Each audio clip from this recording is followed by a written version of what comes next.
gbẹ́sẹ̀ yéé gbẹ́sẹ̀ yéé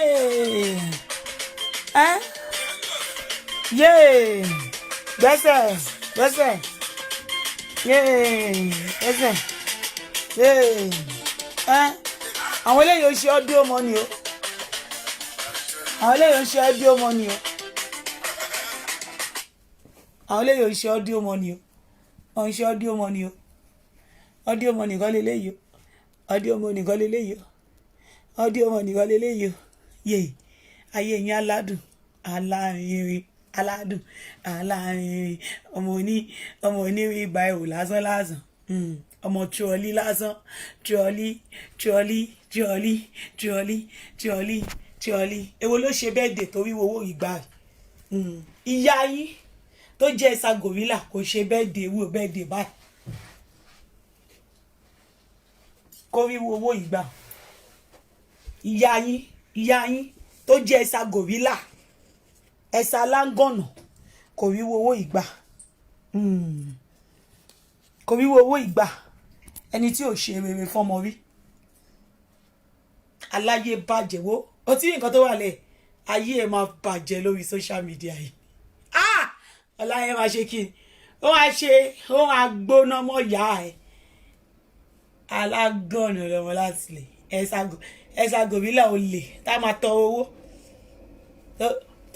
tó lóhun mílíọ̀nìà tó máa tọ owó láti fi ṣe bẹ́ẹ̀dẹ̀ wo yá ẹ̀ ṣé o ti rí wo yá ẹ̀ táwọn bá ti fún ẹ lówó wàá máa bá tiwọn jẹ́ ayé ìyá àbàjẹ́ lọ́la ọlọ́run tó máa gbá ìyá ẹ̀ èmi sọ fún ẹ lórí social media máa tì kàbọ̀ ìyá ẹ̀ lójú tí tó máa fi kú ni máa make sure pé wọ́n gbé ẹ lọ sí kí n tó dẹ̀yìn lẹ́yìn ẹ̀ ẹ̀sà gorilla yes ṣé o ti rí ẹ̀sà goat ṣé o ti rí ìyá ẹ̀ lélẹ̀ ṣé o ti rí àwọn àkísà aṣọ tó máa ń wọ̀ yẹn ó ti rọ́mọ jọ ṣé wàá change mind ẹ̀ sìn ṣebí ẹ sọ pé cancer ló lù ìyá ẹ̀ pa ẹ gbọ́dọ̀ ṣe 5 minutes show fún ìyá ẹ̀ mo fẹ́ ṣe pé mo ti ẹ̀rọ owó rẹpẹtẹ gbà mo máa ṣe 5 minutes show fún ìyá ẹ̀ nítorí lọ sí ṣé o ti rí bí ìyá ẹ̀ ṣe ó ti rí ọ̀gá ẹ̀ lànà Máyọ̀wá ó ti rí bó ṣe rówó gbà ó ti rí adúró owó tí lànà Máyọ̀wá gbà ìyá ẹ̀ ṣé mo kó ń lẹ́nu fún wọn lórí social media pé ìyá ẹ̀ Fóyèkẹ́ cancer ti pa ìyá ẹ̀ Fóyèkẹ́ ó ti jẹ gbẹ́kú o pé tán bá rí ìyá ẹ̀ Fóyèkẹ́ bí gbogbo ojú ìyá ẹ̀ Fóyèkẹ́ ṣe rí aláyébàjẹ́ ni ẹ ọmọ wọn kí wọn ni ẹ ìgbà tó rí mi sì ṣó ní ṣe ń jẹ ẹnu ẹ olófo èèyàn tó bá rí ẹ kò yẹ kán bìlíìfù ẹnu ẹ wọ́n ti mọ̀ pé lórí burúkú olòṣì ẹ̀dá ni ẹ ẹni tó lè jèrè àwọn ọmọ tó irú Tina yẹn sì ò lè jèrè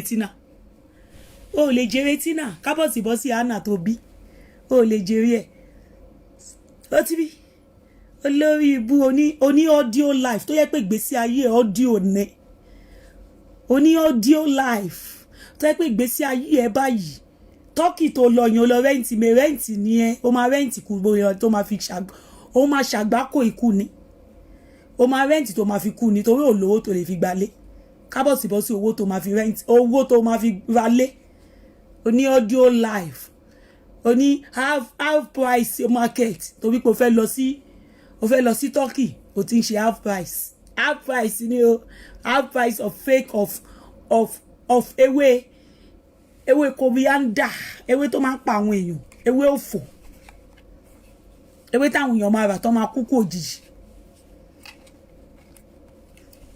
ìgbà tó rí Anna Máyọ̀wá sí kí ló ṣẹlẹ̀ sí ẹ wàá máa kó gbẹ ẹ̀jẹ̀ láàsì ni ayé tẹ́lẹ̀tẹ́lẹ̀ ló máa sọ̀rọ̀ làwọn èèyàn máa sáré wá fún evidence pé ẹ tí o kò rí bẹ́ẹ̀ nísìnyí wàá gbókú àwọn èèyàn kà í kún mọ́ pé tẹ bá rí Tina o cancer ti jẹ Tina o gbogbo òbò cancer gbogbo òbò Tina by cancer ni òbò Tina cancer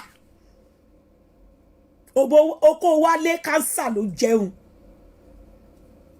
àní ayé ò ní mú yẹ́sì lórí social media iṣẹ́ màá tẹ̀ sí ìyálájà ẹ lójú ìyálájà anybody ni mo sọ bí wọ́n àwọn tó ń ṣe show lórí burúkú táwọn olórí burúkú kan pè wọlé tán ní pé kí ìyá wọn ni mo sọ ìyá wọn kan wá bẹ̀ ìyá wọn kí ìyá wọn kó wá bẹ̀ tí òun ṣàna Máyọ̀wá o ìyá wọn ọmọ pé ìyá wọn ń ṣẹ̀kiri ni kí ìyá wọn wá bẹ̀ ìwọ ta ní ẹ tó kún bọ̀ ta ní ẹ sáwèrè ẹ sá gòrílà kò ní dá fún ìyá ẹ kò ní bẹ́ńṣọ fún wo owó ẹ̀mí ẹ lọ ti sàn yìí ṣó ti rí ìyá ẹ ó máa jẹ gbakú lórí pláfọ́ọ̀mù yìí oníkùlù fún ìyálájà ẹ ó ṣe wá ìwọ tó yẹ pé àwọn ọ̀rọ̀ ẹ ti kan létí àwọn èèyàn 2020 lélẹ̀ ọ̀rọ̀ ẹ ti kan ìgbésí ayé ò mú yes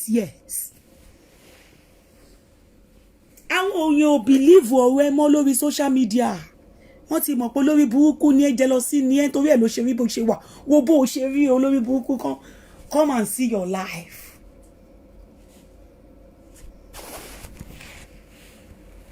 Sweetheart jọ fún mi ní black phone.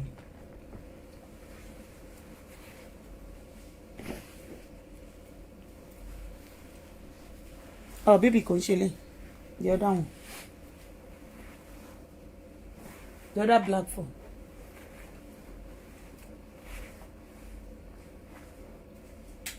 Kò ṣe.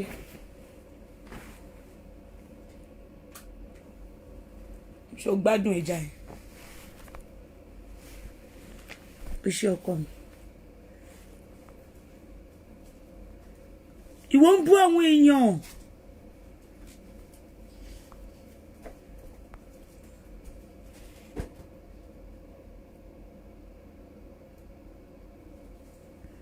Bàbá ìsà lórí burúkú mà ní. Ọlọ́run ẹ trust me now ayé àbàjẹ́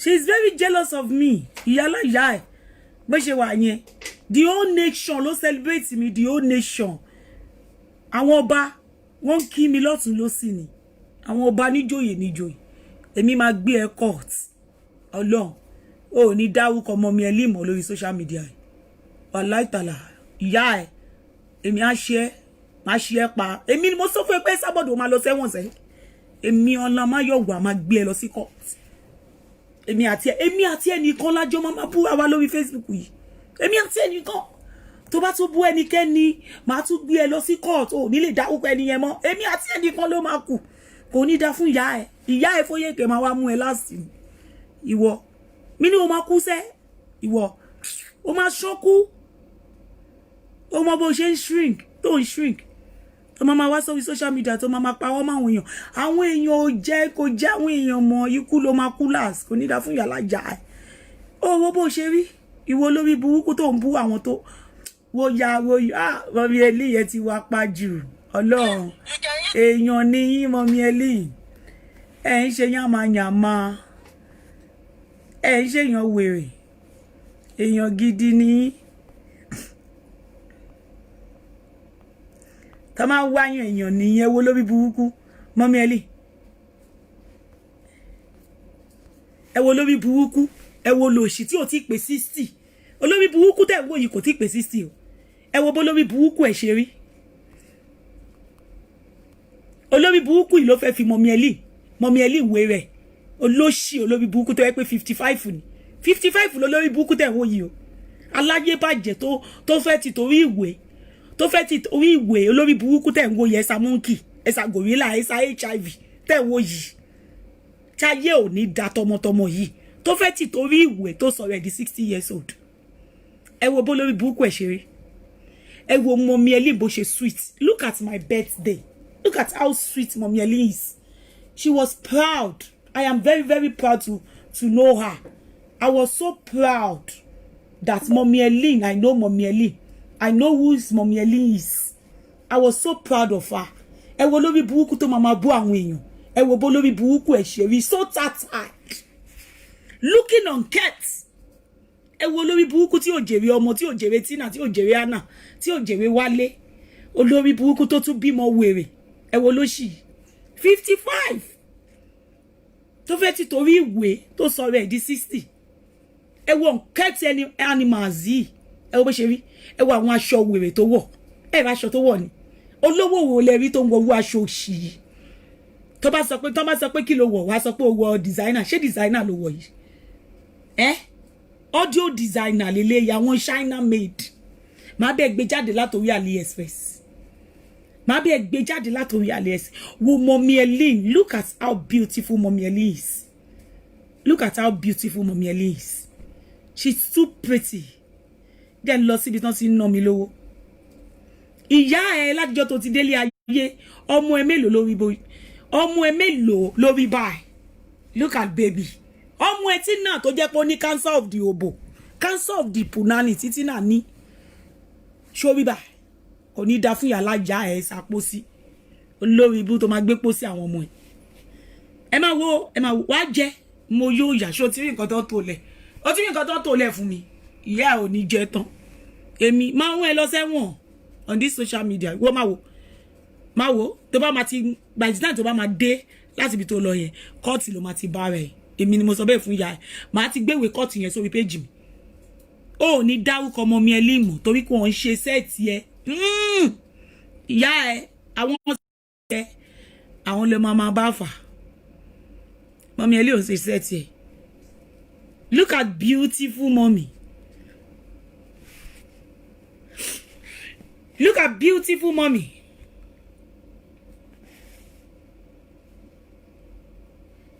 You will see mommy. You will see my beautiful mommy. Did you see? Look at her. Look at that beautiful woman. I was proud to be her mother, her daughter. I am so proud to call her mommy. Because gbogbo àwọn ọmọ tó bí professionals. Professionals. Olórí burúkú ẹ wo bó ṣe rí olórí burúkú ní audio money. Ọmọ mélòó ló bí ní professionals. Ọmọ mélòó ló bí ní professional. Look at Mommy Helen. Look at how pretty she is. Wo lórí burúkú ẹ ìwọ tó yẹ pé 55 ní tó ti wọ 60. Olófo aláyé bàjẹ́ ebina.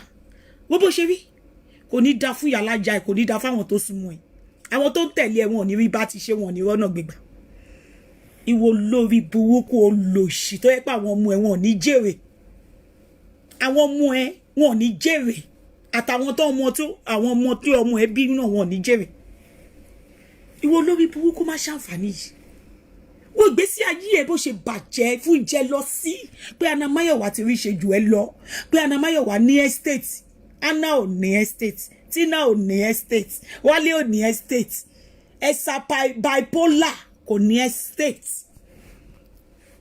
ojoojúmọ́ ló máa bẹ̀rẹ̀ estate yẹn lọ́wọ́ mi olórí burúkú olóṣì ó wá sórí social media lẹ́ni ó ní ó wá pe ẹ̀gbọ́n ẹ̀ ó lè lò ló fún kò sẹ́ni kankan tó kọ́ṣẹ́ ó máa parọ́ irọ́ ló máa pa ẹ́ 1.2.5 almost 1.3 million nínú kí ló orúkọ ẹ̀ olórí burúkú kí ó sọ pé kébì lọ mú evidence wá kò ní dá fún ìyá ẹ̀ ṣé bí wọ́n sọ yìí pé ó fún èmi lówó nígbà tí mo gbé kí ló orúkọ ẹ̀ school síta mo fẹ́ rí evidence mo fẹ́ rí o torí àwọn tó fún mi lówó wà ní orí page yẹn o mo fẹ́ rí evidence o tí mi bá rí evidence ayé gbogbo yín máa bàjẹ́ nínú ewé ni tí mi bá rí evidence ayé yín máa bàjẹ́ nínú ewé yẹn ni o torí mo ready láti wá bà gbogbo ayé yín jẹ́ ẹ tí rí kankan o wá nà ọmọ mi ìjà létí honestly speaking àgàgà yín tẹ́ wà lẹ́kọ̀ọ́ yẹn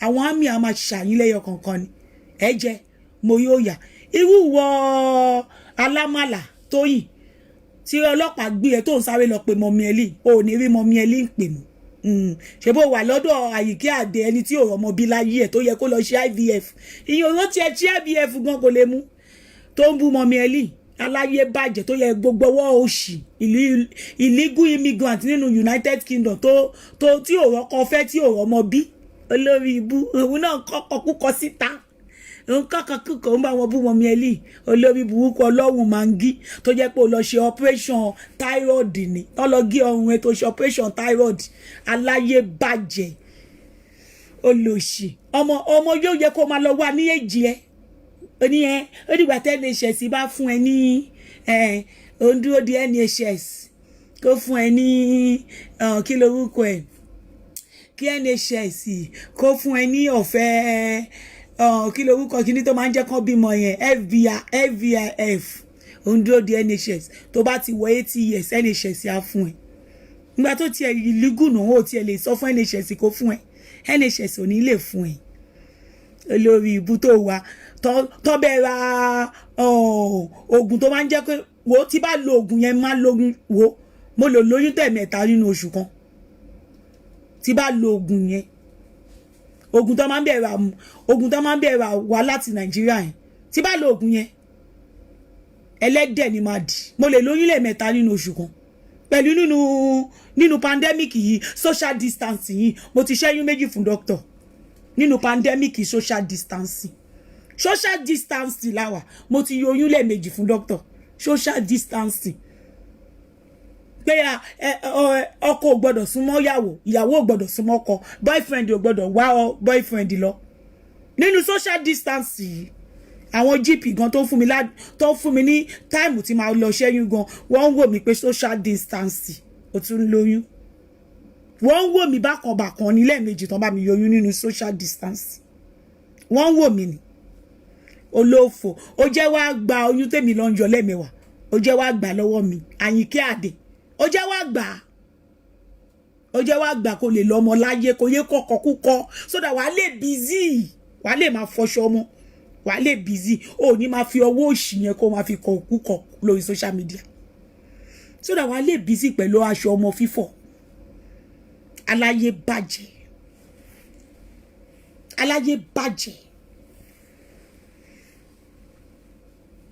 gbogbo sí ayé yín ẹ wo wèrè mi ti ẹ lè fẹ́ mi ò lè fi jọra yín wo màmá tó beautiful Mommy Eli mo kó yín jẹ dànù I don't know why I love you dànù I love you dákú orí yín wà bẹ́ẹ̀ bàjẹ́ nínú ayé mi Ọlọ́run ọba ń gbọ́ I die for you gba I love you dànù mo ti like yín jù Mommy Eli ẹ fi yá ilẹ̀ fún mi á jẹ mo yóò yá Ọlọ́run ọba ń gbọ́ ẹ máa wo ó máa vomit wo bó ṣe vomit ọba name ọba tó vomit ẹ trust me Mommy Eli ó máa vomit orúkọ yín wàláì kò ní pé orúkọ yín mọ́ lórí social distance yìí mọ́ lórí social network yìí ẹsà gorilla mo fi dá yín lójú ni yes tó bá ti di lọ́la ni máa gbéṣẹ́ iṣẹ́ máa pa àwọn lọ́ọ̀yà yẹn ní Dublin wọ́n máa fún ẹ ní lẹ́tà wàá gba lẹ́tà tó bá máa fi dé wàláì tí ò bá wá ayé ẹ máa bàjẹ́ wọ́n wá gbé ẹ nílùú tó bá wà máa sọ fún ẹ pé owó wà kò ní kùlù fún yàrá jà ẹ ò ní dárúkọ Mommy Eli mọ́ lórí Facebook yìí àti sister Bukky Jesse ò ní dárúkọ wọn mọ́ èmi àti ẹ mo sọ fún ẹ pé mi àti ẹ nìkan ní wèrè èmi àti ẹ àjọ máa ṣe wèrè yẹn ni ó ti rí nǹkan kan lórí social media yìí o ìgbésí ayé ẹ máa bàjẹ́ gan tó máa pọ̀ gan èmi á fi ẹlẹ́ṣẹ̀ lẹ́jà ni tó ò ní wúlò hello ṣe wà pa tó gbá ski ṣe ń gbádùn mi ṣe ń gbé yín sí speaker ló gbé yín sí speaker a ti ṣọjọ́ bí tó ti tán 2019 la wà yìí 19 la wà a máa fún ilé jẹ ni ọdún tó lè kàn sí ó máa dé méjì ó máa dé 100 àṣẹ 200 ti ẹni ẹ mọ̀ pé 90 years ló lórí burúkú ẹ̀ sign èmi sign ní 200. irọ́ ló pa ó ti blọ́ọ̀gì mi láàárọ̀ yìí. kí ló ṣe ṣẹ́yìn wá kó ẹ̀jẹ̀ ni ṣẹ́yìn kó jẹ̀jẹ̀. mi ò tiẹ̀ gbọ́ rárá o. ẹ̀yin kó blọ́ọ̀gì jẹ. ẹ tún fún jẹ sí ní wèrè la fi ń wọ ọkọ̀ wèrè ẹ tún fún jẹ sí. lọ́wọ́lọ́wọ́ yìí mi ò tiẹ̀ wọ́ọ̀rì rámọ̀kè tèmi ti wá ó lè gan lágbára gan àti rẹ̀kẹ̀ tipẹ́tipẹ́. a máa wo ó máa lọ sí court a máa lọ nà pamọ́ bẹ́ẹ̀ ni a máa gbé lọ sí court wọ́n á nà ṣé gè sí ìyá ìlara. ẹ máa ṣe ìwé òyìnbó ní gbogbo àjọ wà ṣe gbogbo tó ń kò ní jẹ́ tán. mo sọ fún àtikọ àwọn onígbàwà yìí. bẹ́ẹ̀ ni. ṣùgbọ́n wọ̀nyá yìí mo ní ṣìgìdì ní ẹsẹ̀ ó ti ní kọ́ gbé ẹ lọ sódò lọ wẹ̀ ó ti wà lódò ó ti ń wẹ̀ lọ́wọ́lọ́wọ́ Ọlọ́run ó sọ láàárọ̀ gẹ́ ó ní wọ́ tó kẹ́ mo sòótọ́ fún ẹ bèrè lọ́wọ́ kébì mo pè sórí kébì ṣé nǹkan báyìí ló ṣe fún ìyá yìí tẹ́ pé nǹkan báyìí ìyá fi bínú àwọn èèyàn nípe fẹ́ mọ̀ nǹkan tó ṣẹlẹ̀ ẹ bí pé tí mo kàn sọ fún lẹ́ni pé màmá dáríjì àwọn èèyàn àgbàlagbà lẹ́ ń dà ó bẹ̀rẹ̀ sí máa ṣépè fún àwọn ọmọ èèyàn. Tina ò lè ní lárí tó máa fi kú Tina lẹ máa fún lépè ẹ fún Tina lépè ẹ dárúkọ àwọn ọmọ ẹ bẹ́ẹ̀ fún wọn lépè Tina tó lè ní lárí tó máa fi kú. lọ sí màmá ìyàwó èrè lọ sínú ibi tẹ́ àwọn ọmọ mi wà kó lọ wo àwọn ọmọ mi bẹ̀. èmi ṣe pé wọ́n fi ìwé dẹ́rù bàyàn wọ́n fi blue passport mo ti sọ Nigerian passport nù pàápàá but àmàdí ilé wa ní Nàìjíríà wọ́n máa ń lọ lébi ẹni tó ń lọ sí yàgò òyìnbó ni. kò ṣe gbogbo èèyàn lèèyàn máa ń bò ìyá rẹ̀ wà láwọ́ ìgbọ́ lóníkẹ́ Tinubu dáńgbà kan wọ́n tún ní Tinubu ò dá mọ́ tí wọ́n bá wà wọ́n pé alágbára ibì kan ọ̀lẹ bòmíì ni kíláà àti wọ́n gbójúlé ń bàdàn bí tẹkọlà tó kọlà sóhùn sí ó yàtọ̀ sáwà ìwọ ti ṣẹlẹ̀ sórí ẹ tó lè gbà ilẹ̀ lẹ́kọ̀ọ́ kan kò lè gbà ilẹ̀ mọ̀ tó gbé kan tó ti ṣe fún màmá ti mọ̀ ó ti mọ̀ fún ara ẹ ìwọ wá bẹ̀rẹ̀ sí ni máa ṣe wọ́n bú gbogbo àwọn èèyàn. ó fẹ́ fi gbowó ni ó fẹ́ gbowó ni. inú bí pẹ̀lú gbogbo nǹkan tó ń ṣẹlẹ̀ ìyá yìí mo ti sọ fún ẹ kó lọ lẹ̀ àsìkò ẹ ti kọjá. aṣọ ẹ ó ti kọjá máa fi ṣẹlẹ́yà gan ni ó ṣe wà yẹn. àsìkò ẹ ti kọjá wọ́n sọ fún ẹ sí ògbọ́ wọ́n sọ fún ògbọ́ kágídí borí ìyá àsìkò ẹ ti kọjá àwa sọ fún àsìkò ẹ ti kọjá ṣùgbọ́n à ń sọ fún ẹ ò fẹ́ gbọ́ lẹ́rọ sọ́dọ̀ ibi tó rárá lẹ̀ sí yẹn torí tọ́kì àti dublin tó lówó àbí ibi olówó àyẹn. ibi tó máa ti nà ọ́ pa ni èló ni mo fẹ́ fún wọn ní tọ́kì tó máa fi nà ẹ́ pa. tó bá kọjá abẹ yẹn màmá à ń retí ẹ lẹ́kọ̀ọ́ kan lọ́wọ́lọ́wọ́ yìí ìwọ sọ̀rọ̀ sẹ́ ìwọ ò lè mú jẹ Ọlọ́run ọba àfi tó bá yẹ kí ni tó jáwọ́ lórí ọ̀rọ̀ tó wọlé pátápátá wà wà ní ipò ẹ̀ tó yẹ kó wà àwọn sẹ́ẹ̀tì ẹ̀ tó yẹ kó máa bá ṣe ṣáàtì ní àwọn ìyá kan tó ti gbé 60 àwọn ìyá tó wọn wé gèlè 8 àbí 6 bẹ́ẹ̀ni àwọn ní kò tábàkà 9 àwọn ní sẹ́ẹ̀tì ẹ̀ àsìkò àwọn yóò tún lé lẹ́yìn. ayé àbájẹ òun ló sọ lọ́wọ́lọ́wọ́. tó gbà sí all over the world ó celebrate ọmọ gbogbo worldwide. àwọn òtí ìfẹ́ gbà mo ti sọ fún ẹ kẹ́sẹ̀lì tí Wasiu Ayinde tó ṣe fún Barrister òun lọ máa pray for Anamáyọ̀wá kó lè mọ̀ pé àwọn òfẹ́ tí wọ́n tún wá kú kó lọ lẹ̀ but kẹ́sẹ̀tì yẹn òun ní kẹ́sẹ̀tì yẹn òun ní Anamáyọ̀wá olórí ìwà ayé. yes o ìwà jọ̀wọ́ yes o. ìwọ làwa fẹ̀yìntì jọ̀wọ́ yé o dákun máa dà wá o. láíláí. Anamáyọ̀wá o ìwọ làwa gbójúlé. yes o. ní agbára Ọlọ́run ọdọọdún kì í borúkọ ọdún kì í wá ọ̀sà Anamáyọ̀wá àwọn máa rí ẹ lọ́dún. àṣẹ wà. àsìkò ti tó Anamáyọ̀wá àwọn ló wà lójú ọpọ́n táwọn ayé ń sọ lọ́wọ́lọ́wọ́. bẹ́ẹ̀ ni a máa dáyẹ pọ̀ bó ẹ̀sà gorilla last ni. o ò fẹ́ nígbàgbọ́ àti sọ fún òfẹ́ nígbàgbọ́ ó rò bí àkọ́kọ́ wà kó sì lọ́kàn àsìkò ẹ ti jórí ó dá kéèyàn ra wọlé kò tún níyì ṣùgbọ́n wọ́n á sọ fún ẹ ò gbọ́ àní tó bá wá láàárọ̀ ẹ ní pé lọ o tó bá wá lọ́sàn-án sórí tó bá tún wá lálẹ́ ìwọ̀yá ìwà láàyè Ọlọ́run ò ní kún kò ṣẹ́ sí wà láàyè má fi ẹ́ ńlá ẹ kú ni Ọlọ́run a máa fún jẹ ni. sọ fún ẹ màmá kọ́ àwọn Anamáyọ̀wá ló wà ta òun làwọn ayé ń sọ o àsìkò ẹ ti kọjá o ti gbó. ẹni tó ti gbó ẹni táyé ẹ ti bàjẹ́. gbogbo gbé mọ́ra yẹn wọ́n ti mọ̀ pé àsìkò ẹ ti lọ àsìkò ẹ ti tó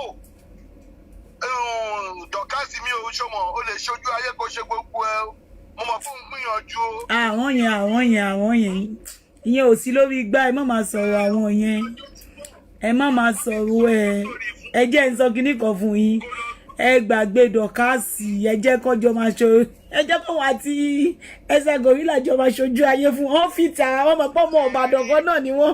dọ̀kásì lọkọ̀ gbé sórí ọjọ́ èní tí Ọlọ́run tí òní. mo tiẹ̀ ní gbálẹ̀ nígbà yẹn mo ní gbálẹ̀ mo ní ẹ̀pù condition.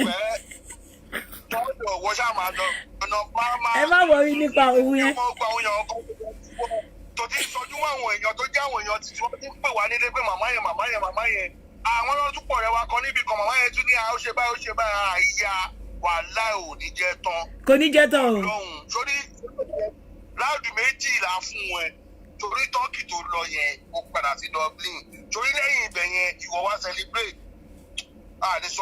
tọ́ba ti sọ fún ẹ ò ní mọ̀ nítorí pé kí ni ó máa ń wo ìwọ tó délé tó bẹ́ẹ̀ bà ìyá rọra lọ ẹ̀kọ́ yín sọ fún ẹ yẹn kó wọlé à ń sọ fún ẹ ò fẹ́ gbọ́ à ń dó díẹ̀ lẹ́kọ̀ọ́ ìwọ má wọrí. èyí lè lọ sí èkó ni. o ti gbé sọ́dà kọjá mọ́tàlájì olórí àwọn táwọn èèyàn ń sọ lọ́wọ́lọ́wọ́ wọ́n tún wọ́n lọ ń dárúkọ lọ́sí bí gbàgbé pé ní alálẹ̀ ṣe kí àwọn òǹkọ́ ògbó òun jẹ́ ìwọ tó kọlà tó hùn ìwọ. ẹ̀ńdáyẹ̀ ti bàjẹ́. máa bẹ́tò làwọn ayé wà wo àwọn ayé dúró wọn. tó gbá ski èmi kan mọ̀ pé àwọn ayé wà lẹ́yìn mi gan wàjẹ́. kò sí wàhálà màmá. ẹ ṣé gan thank you so much. ayé wa bàjẹ́ ni ó ti sọ fún ẹ lórí Facebook yìí èmi àti ẹnìkan ṣó ti rí ẹni tó bá ń bìkítà ló máa bú ló máa bìkítà èmi ò bìkítà kò sí nǹkan kan tí máa loose wàláì wo tí bá fẹ́ sùn lálẹ́ yìí sì máa tún mú okó máa tún dò á dorí oyè ṣe bẹ́ẹ̀ dé tán ṣé kò sí bàbá olómi ibi ṣé kò gbọ́ ṣé bàbá olómi ò máa gbọ́ nǹkan tí mo sọ máa tún dóko èmi àtolókò mi la wà ń bí máa tún dóko dáadáa eléyìí ó ṣoko ọ́díò oko yàlájẹ òṣoko ọ́díò oko gidi ni yàlájẹ ń tà ẹ bá mi tẹ nọ́mbà yàlájẹ síbẹ̀ ẹjọ́ nítorí Ọlọ́run ẹjọ́ ẹ bá mi tẹ nọ́mbà yàlájẹ síbẹ̀ yìí ṣe gbọ́ ẹ bá mi tẹ nọ́mbà yàlájẹ síbẹ̀ yìí oko yàlájẹ oko gidi ni ẹ yé oko lọ́dọ̀ Tina ní cancer oko Tina ní coronavirus ẹ má máa ro oko tó Tina ń tà oko coronavirus ló ń tà oko ìyálájẹ of UK wà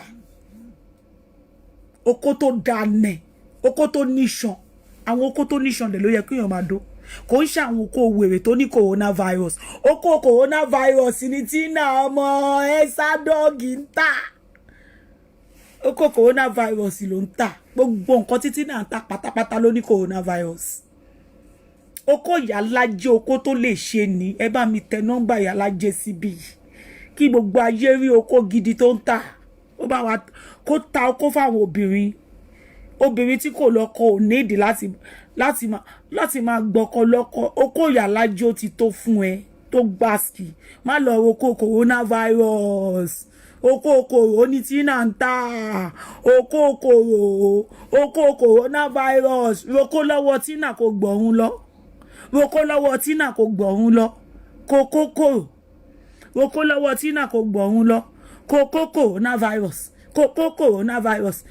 coronavirus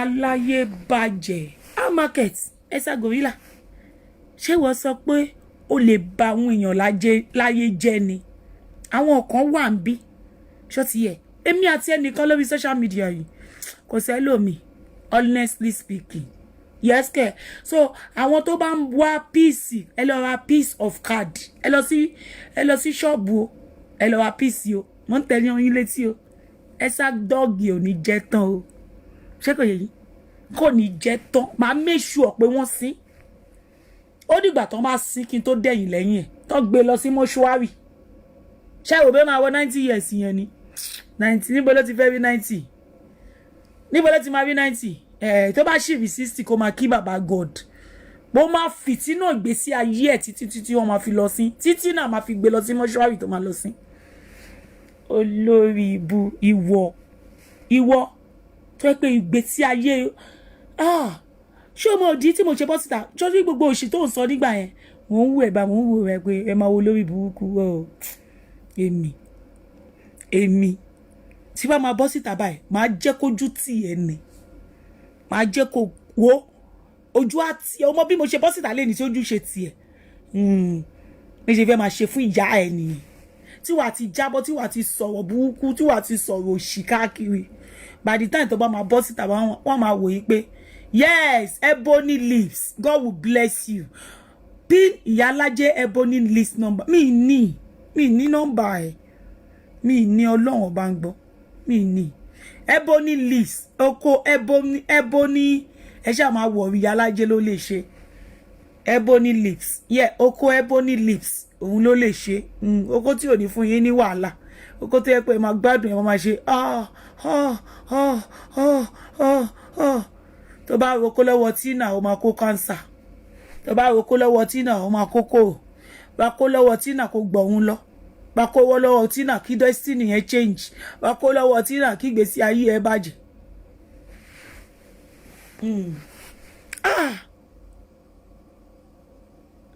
I put the number there pin it ibo ló wà. Yes oko Ebony Lips ló lè ṣe oko tó gbáàsì oko tó dùn oko tó yé ṣeṣe.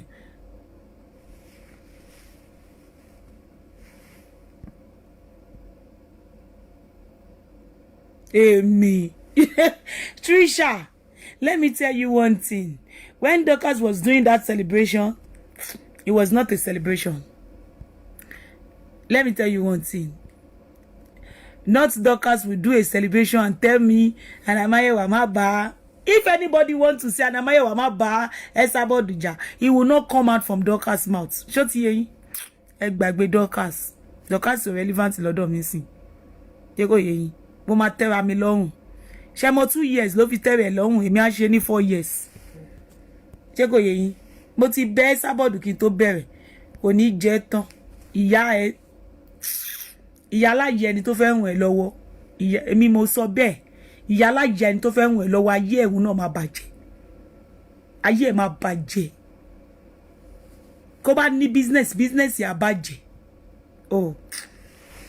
ìyá láyé anybody tó fẹ́ ràn ẹ́ lọ́wọ́ kán bọ́ síta ṣé kò yẹ àwọn tí ò mú ẹ rí lọ́ máa fẹ́ ràn ẹ́ lọ́wọ́ kò ń ṣàwọn tó ti mọ olórí burúkú ẹ rí olórí burúkú ni ìwọ ẹ̀sà gorilla ó fẹ́ káwọn èèyàn dàgbà ó fẹ́ káwọn èèyàn rí ṣe àfi bíi pé ìwọ àtàwọn ẹbí ẹnìkan ni kẹ́ máa rí ṣe ẹ̀ẹ́dẹ̀ lè rí ṣe torí ẹ̀ nígbésí ayé Tina ṣe ń tọrọ jẹ ó rí pé mo mú ògo Tina mo fi yẹ́rọ̀ fọ̀ ni mo mú ògo Tina mo fi yẹ́rọ̀ fọ̀ ni Esabod bú mi kí n lògo àwọn ọmọ ẹ kí n fi yí ẹrọ fọ̀ ni má sògo àwọn ọmọ ẹ di àkísà ni mo sògo Tina dá Tina ò lè jẹ́rù ayé kò lè jẹ́rù ọ̀run bó ṣe wà yẹn walking corpse òun ni Tina is a walking corpse bó ṣe wà yẹn ó máa lélélélélé kò ní bá ní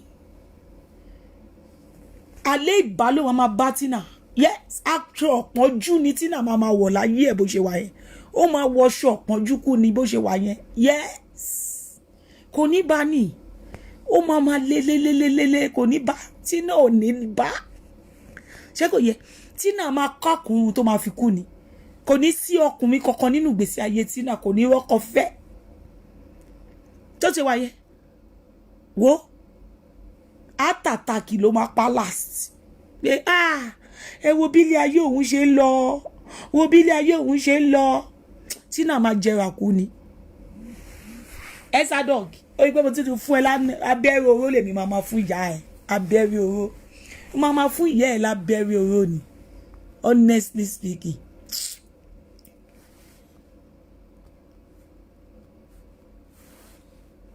ẹ wo lórí burúkú tó máa ń búyàn ẹ wo bó lórí burúkú ẹ ṣe rí wo àwọn èèyàn wo àwọn ìyá wo irun orí wọn bó ṣe gẹrun orí wọn wo bó ṣe beautiful àtọdún 3 ló ti gẹrun orí ẹ kó wù irun orí ẹ òrùn ó díndín 3 years ló ti gẹrun orí ẹ yìí 3 years ló fi gẹrun orí ẹ yẹn if it feels too long kó wù torí pé o ní cancer of the skin cancer ń bẹ́ẹ̀ fà ó ní cancer ni wá wọn ìyá gidi ó wá ń jealous ẹ̀ ó wá sáré lọ mú fake profile ó wá sáré nítorí wọ́n ná mi lówó owó tó ń ná mi nìyẹn ṣó ti rí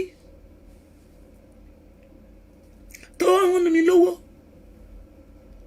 owó sáré lọ mú fẹ́ pọ̀ fẹ́ fi ṣépè fún mọ́mí Ellie ìwọ tó yẹ pé àwọn ọmọ òjèrè ẹ wò lórí burúkú ẹni tó ti wọ 60 years look at what mọ́mí Ellie bought me I was so happy pé mo kó ṣì kúrò lọ́dún ẹ look at what mọ́mí Ellie bought me look at the gift nǹkan tí mọ́mí Ellie rà fún mi look at that ẹ ṣáà mọ gbogbo kinní tí mo fi sọ́rùn yẹn those chain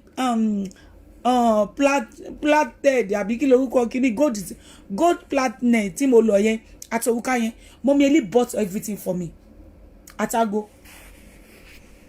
Mọ́mí Ellie bought it for me ó sì wà lọ́dọ̀ mi bíbà mama lò look at you bó bó ṣe rí ẹlẹ́nu dẹ̀ǹpa dọ́ǹpa bó bó ṣe rí ẹlẹ́nu dẹ́lẹ̀ wọ́n bí gbèsè ayé ẹ ṣe rí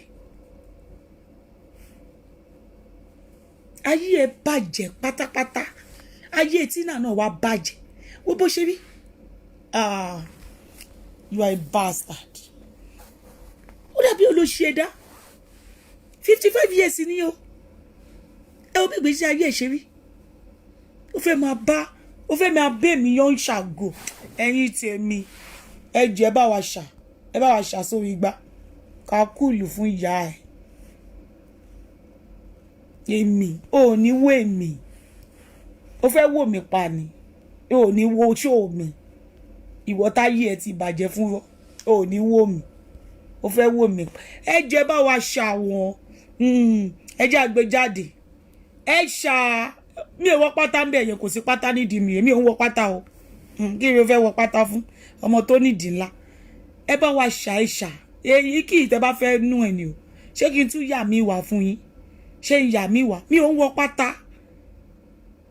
ṣé kí n tún bá yín yà mí wá tó pé mo wí pé òun lẹ̀ ń gbé kiri ẹ jẹ́ èmi lè ṣó ẹ mo lè wọ ordinary singlet kó o sì pátá ń bẹ̀ mo lè wọ wá sórí social media ẹ lọ sórí Instagram ọyàn nìkan ni lady yẹn máa fi ń jó àti bọ́à ó máa mú ọyàn nìkan máa fi jó ẹ tí rí nǹkan kan lórí social media yìí àbí wèrè èmi àti yíyá à ń ṣe sex wàláì bàbá ìpolówó ọjà ìpolówó ọjà ni ẹ bá mi fi nọ́mbà mi lé lórí ẹ̀yin boys ẹ wá kó jẹ yes èyí tó lóko lọ́wọ́ nínú yín ni o kò ṣe èyí tó lóko gidi o èyí tó ní okó gidi lọ́wọ́ tó ní kíní kòkó ẹjọ kò sí pátá mi ò ń wọ pátá I no dey wear pants bọ́sí ẹgbẹ́ kan ọmọ wọ́n máa wá ṣe application ẹgbẹ́ application wà ní o application tó gbà sí ẹ wo bó ṣe rí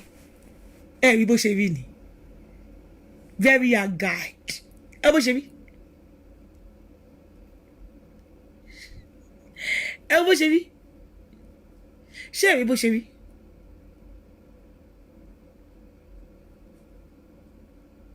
ẹ bó ṣe rí mi ò wọ pátá o mi ò wọ pátá mi ò wọ pátá ẹ rí ni ẹ̀yin ọkùnrin mi láìkì ọ ẹ̀yin ọkùnrin irú pátá wo la máa tẹ́ bá gẹ̀ẹ́tì irú pátá tí mo wọ̀ ń bíbà kí lẹ rí tí mo wọ̀ ń bẹ̀ yẹn irú pátá wo nìyẹn mi ò wọ pátá àwọn full pint ẹ ti rí irú pátá wo ni mo wọ̀ ń bẹ̀ yẹn náà irú pátá wo ni mo wọ̀ ẹ wò di ọmọ bó ṣe ń dán ìdí ọmọ ń dán ni tó kó bá wọbẹ̀ lásán ẹni yẹn máa gbádùn oko yẹn ni ẹsà dọ́ọ̀gì ṣe bó sọ pé skin yẹn cancer níwó ṣó ti rí aṣọ tí mo wọ̀ mo mọ̀ wọ aṣọ yìí ni ṣó ti rí see through láṣọ tí mo wọ̀ yìí mo wọ̀ wá fún ìyá ẹ̀ ni pé kí ló ṣe ọmọ ní skin ó ti rí skin ọmọ bó ṣe ń dán ó ti rí skin mi olórí burúkú mo mọ̀ wọ aṣọ yìí ni o Mọ́mí Ellie ò gbà fún mi ò dáwọ́ lò ẹ̀rí pọ́n fà mí ni mo ti sọ fún wọn pé mo ò ní yí ẹ̀yìn sí yín bọ̀ iwájú tí mo yí sí yín yẹn ní rí mi ní rí dáadáa ní rí bọ̀ tí bá yí ẹ̀yìn sí yín see through ó mọ̀ ìwọṣọ yẹn wà ní pé kò ní da fún ìyá ẹ̀ kí ló wà lára ìyá ẹ̀ ó ti rí skin ọmọ tó ṣe ń dán aláyé bàjẹ́ next time ò ní máa pawọ́ fún wọn mọ́ ṣó ti yẹ ò ní máa pawọ́ fáwọn èèyàn tẹ bá rí skin ẹ̀ tẹ bá ṣe gbá kí ló ṣe ìwà àtàwọn tẹjọ́ ń sẹ́wà dáradá édèrèdè olóṣì wo bí jẹ́ túṣu èlé fún ẹ eléyìí ló bá dẹ̀ sí ó ti rí ṣé tí gbogbo sítrù ó sítrù ni kò sí kankan bẹ́ẹ̀ ordinary net mo wọ̀ wá fún yín mo wọ net lásán wá ní net nìyẹn nítorí mo ṣe mọ̀ọ́mọ̀ jókòó torí mo mi ẹlẹ́ ò fẹ́ kí wọn ò fẹ́ kẹ́ kánná wọn ò gbà fún mi ṣé ti rí see through for you to see all my body that thing that you are looking for you to find it olóṣì ó ti rí ara bọ́dì ọmọ kò ní kúlù fún ìyá ẹ̀ olórí ibu ó rọmọ tẹ́lẹ̀tẹ́lẹ̀ àwọn èèyàn máa jáde wọ́n máa sọ yí pé kò rí bẹ́ẹ̀ kò ṣe gbá kò ṣàwọ àṣeyàn mọ́ ó ti rí ọgbọ́n tí mo wá lò bẹ́ẹ̀ yẹn sìn ó ti rí ọgbọ́n ó ti rí bẹ́ẹ̀ de aṣọ mi ṣé ó ti rí bẹ́ẹ̀ de aṣọ mi kí ló ṣe ìyá ẹ̀ lápá kí ló ṣapá ìyá ẹ̀ kí ló ṣapá ìyá ẹ̀ kí ló ṣe ìyá ẹ̀ lọ́hùn kí ló ṣe ọhùn ìyá ẹ̀ ẹ̀sà gòrílà kí ló ṣe ọhùn ìyá ẹ̀ kí ló ṣe ọhùn ìyá lórí burúkú ni ẹ́ ó ní tó bá rí gbogbo ojú ẹ̀ ti bàjẹ́ kíní kan ti ṣe kíní kan ti mú kí ló ṣe ìyá ẹ̀ lápá mo béèrè lọ́wọ́ ìyá ẹ̀ ni kí ló ṣe ìyá ẹ̀ pé bọ́ wa sílẹ̀ bọ́ wa ń wòwò bọ́ wa ṣe gbá kí ló ṣe ìyá ẹ̀ lápá.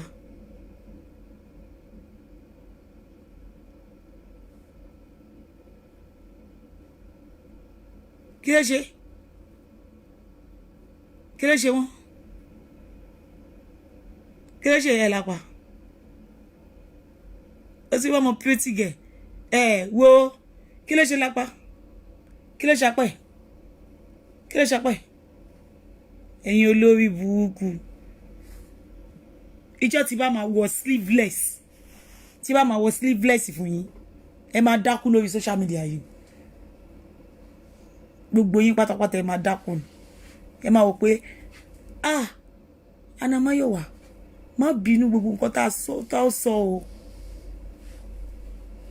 o mo ń ṣe ara mi bọ̀ díẹ̀díẹ̀ nìyẹn ó ti pé mo wọ ordinary see-through net net kan báyìí ni mo fẹ́ wọ̀ gangan net kan báyìí mo fẹ́ wọ net yẹn gangan bóyá tó pé mo ò tí ì ṣe bẹ́ẹ̀ rí lórí Facebook màá lọ ṣe lórí Instagram màá wá láti Instagram màá post ẹ̀ sórí Facebook wọ́n máa ń ṣe gbogbo nǹkan bẹ́ẹ̀ yẹn lórí Instagram màá wọ net nìkan màá wọ bra màá wá wọ G-string torí pé mo like G-string mo like pátá ńlá mi ò like pátá tó máa ń bo gbogbo ìdí tán mo like G-string tó máa ń wà láàrin ìdí màá wá lọ G-string mi màá wá jó wọ́n wá rí gbogbo bọ́dì mi látòrí délẹ̀ olórí burúkú ọkùnrin ò lè bá sùn olórí burúkú wo ẹni tẹ́mi àti ẹ̀ wá ń sìn ṣóbìnrin ni ẹni tẹ́mi àti ẹ̀ fẹ́ dóra wá ń sìn tá máa dóra wá lálẹ́ tó máa dó mi dáadáa dókítọ̀ ni ó máa dó mi lálẹ́ kó tó lọ lọ́la ó máa dó mi dáadáa lálẹ́ kó tó lọ lọ́la tára mi ò bá dá ṣó máa dó mi ẹ̀yin olófò ní ìran ó parọ́ kú gbogbo àìsàn tó ń ṣe ìyá láìjá ẹ̀ ló máa rò pé ó ń ṣòun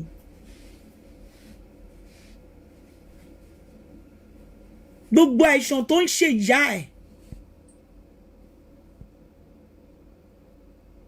gbogbo àìsàn tó ń ṣe ìyá láìjá ẹ̀ ló máa rò pé ó ń ṣòun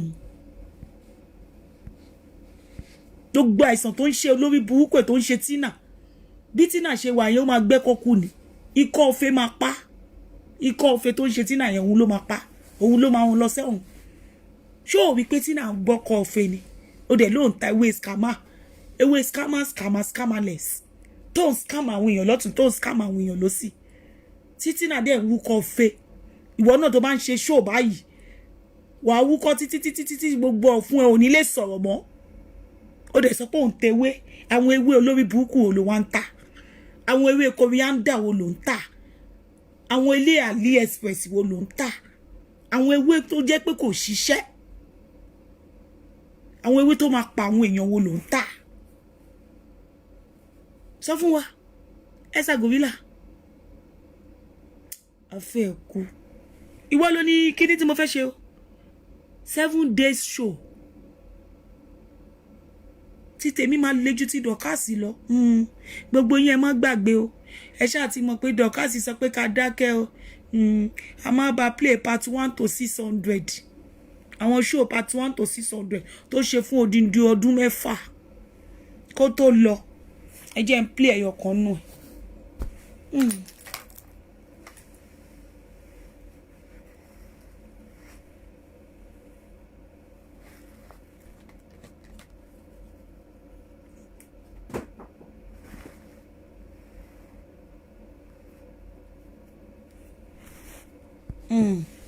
ẹ jẹ́ n play ẹyọ kan nù ẹ̀ fún yín.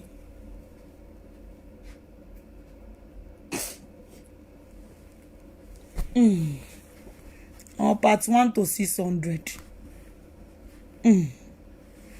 oríṣiríṣi ẹ jẹ́ a play fún yín nù ẹ̀ kò ní dá a máa play àwọn show yẹn fún yín part 1 to 600 ni wọ́n ṣe pé àwọn show yẹn dẹ̀ mú yes wọ́n show gidi a máa bẹ̀rẹ̀ show yẹn látijọ́ Thursday a máa play ẹyọ kọ̀ọ̀kan lálálẹ́ a lè má play gbogbo ìtàn a lè má play bí 30 minutes tá bá wá bẹ̀ wá ń gbà yẹn a lè wá gbọ́ díẹ̀ bá a ní gbọ́ ẹni sùn ẹ jẹ́ ká kọ́kọ́ wò bóyá eléyìí jẹ́ show yẹn. Okay. I'm your sister. You don't have any other. Now, you will call on the phone. Like, let me tell you something. Me, and that is what you call loyalty. You know, Kokoshi. Oh.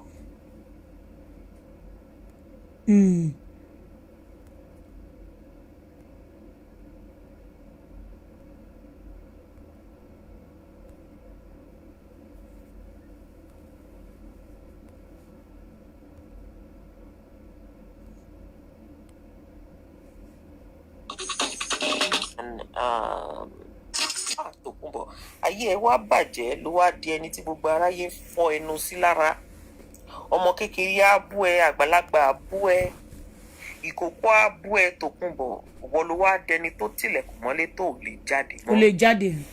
wọ́n wí fún ẹ lọ́jọ́ sí wọ́n ní Tòkunbọ̀ àwọn tó lè takú láyà ẹ wọ́n ló wà ní orí ìkànnì yìí. yẹ́sọ̀. kò ń ṣe wípé wọ́n á takú láyé ẹnìkan lásán wọ́n á takú láyé wọ́n á tún fowó ṣe kíni wọ́n á fi rán ẹ lọ síbi tí ò. exactly you're not talking friendship mi tó gbàsí. yes ke àwọn tó lè takú láyé wọ́n wà bíbá ìwọ àwọn bímọ mi yẹn máa yọ wá ìwọ kò jókòó tí ẹ friendship mi tó gbàsí kó máa wò wọ́n ká máa wọn lọ síbi tí kò fẹ́ ṣé kò yẹ ìwọ àwọn fídíò tó ti ṣe kalẹ̀ yìí sí Ọlọ́run á jẹ́ kó dáa fún ẹ ìwọ ṣáà máa tajà ẹ lọ wọ́n ṣáà ti gba ṣọ́ọ̀bù fún ẹ àwádẹ́ ń ti ṣọlí ìwọ ṣe máa tajà ẹ lọ kò yẹ wọ ẹni tó máa bẹ àgbàlagbà wèrè kan kiri ṣé wo mọ̀ pé wèrè ló máa ná wèrè ni wèrè ló máa ṣọ́kọ̀ wèrè ṣé kò yẹ ìwọ máa tajà ẹ lọ ìwọ tó jẹ́ pé ìwọ ló máa sún Tòkunbọ̀ bá rẹ ó sún báre ní ó sún báre ní ó sún títí ní tó fi dé bá ibi tó ti máa ta audio house ló ń tà ní Turkey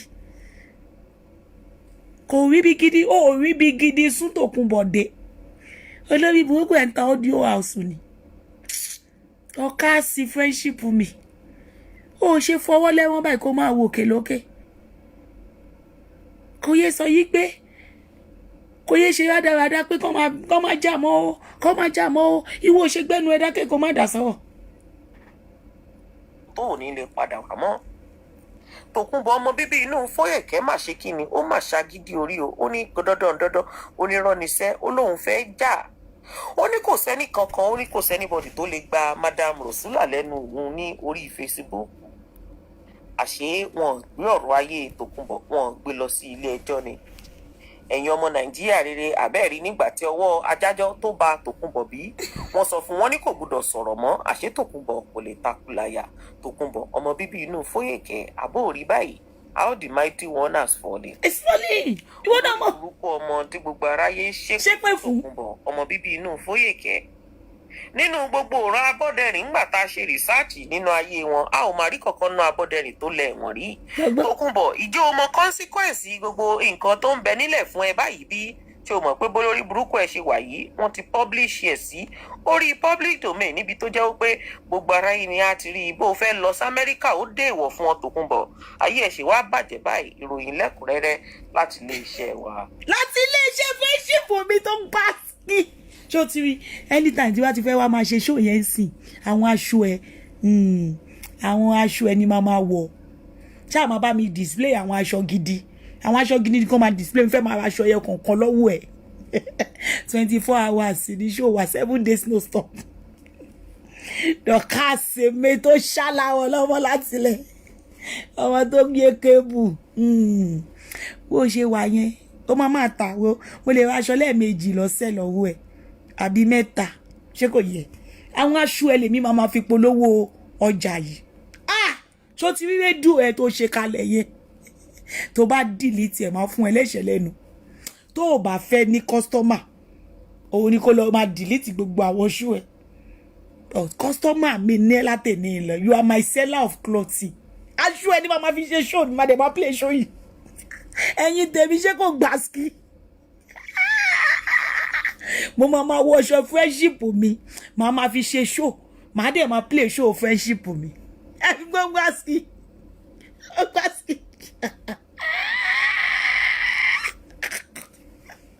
Anamáyọ̀wá is a bad child tó bá ti di lọ́la àbí Thursday la máa bẹ̀rẹ̀ máa 9 o'clock ní friendship mi máa ń ṣí ṣọ́ọ̀bù máa lọ sí ṣọ́ọ̀bù friendship mi máa lọ wo àwọn aṣọ tó ní èyí tó bá wù mí lọ́kàn máa dẹ̀ máa sọ fún àwa máa ṣọ́ọ̀bù gan ni o àwa máa ṣọ́ọ̀bù ẹ̀ẹ̀mejì lọ́sẹ̀ ẹ̀ẹ̀mejì lọ́sẹ̀ tágbára mẹ́ta bá tó a lè ra mẹ́ta lọ́sẹ̀ tó bá ti aṣọ ẹ̀ láwọn máa fi ṣáṣù aṣọ ẹ̀ àwọn máa fi ṣe mí torí àwọn máa advertise fún ẹ ìwà lè máa release fídíò fún wa ó kọjá rádaràda ọlọ́sísí fíìmù tó gbà sí dọ́dọ̀ ẹni tó gbà sí friendship mi cannot fight mo like ẹ o that is my best customer àwọn aṣọ tá a máa wọ̀ friendship mi ló máa produce ẹ àwa máa wọ̀ kò lè yé eyín lórí social media ṣé mọ̀ yí pé ẹ máa rí ojú mi ní gbogbo ìgbà lójú Facebook nísìnyí ṣó ti yé yìí àwa máa wọṣọ ṣé ẹbọlẹ ti rí kí customer kí seller máa bá customer jà kò ní lè work seller ní friendship mi èmi customer tó báyìí èmi customer tó ń raṣọ lẹ́ẹ̀mẹ́ta lọ́sẹ̀ àwa bá mi jà nígbà tó fẹ́ lose customer gidi kò ní lè lose customer gidi ó jẹ́ pé aṣọ yẹn ló bá tí wọ́n wá sórí social media ṣé ìpòpò lówó nìyẹn láì sanwó advert kò sanwó advert o àtúnwọ̀ṣọ yẹn wá sórí Facebook àti àmàlọ́ máa ṣe àdẹ̀ níjó àmàlọ́ máa pín ṣọ́ọ̀tì aṣọ yẹn pé fọmi iléeṣẹ́ PD Cashshop tí bá wọṣọ ẹ̀ tó bá lọ pín ṣọ́ọ̀tì mi tó bá lọ sọ pé ilé màá wá gbowó advert mi lọ́wọ́ ẹ̀ you have to take my permission tí bá wàṣọ lọ́gùn ẹ̀ tó bá wá sórí platform tó bá screenshot yẹ I will sue you of intellectual property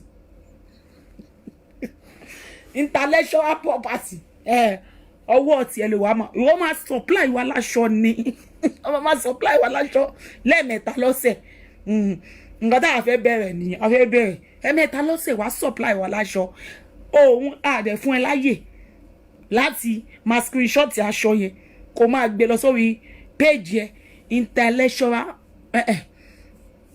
intellectual kọ lecturer room nìyẹn tó máa ti ń kàwé something something property ni kéèyàn jalè ló ń jẹ́ bẹ́ẹ̀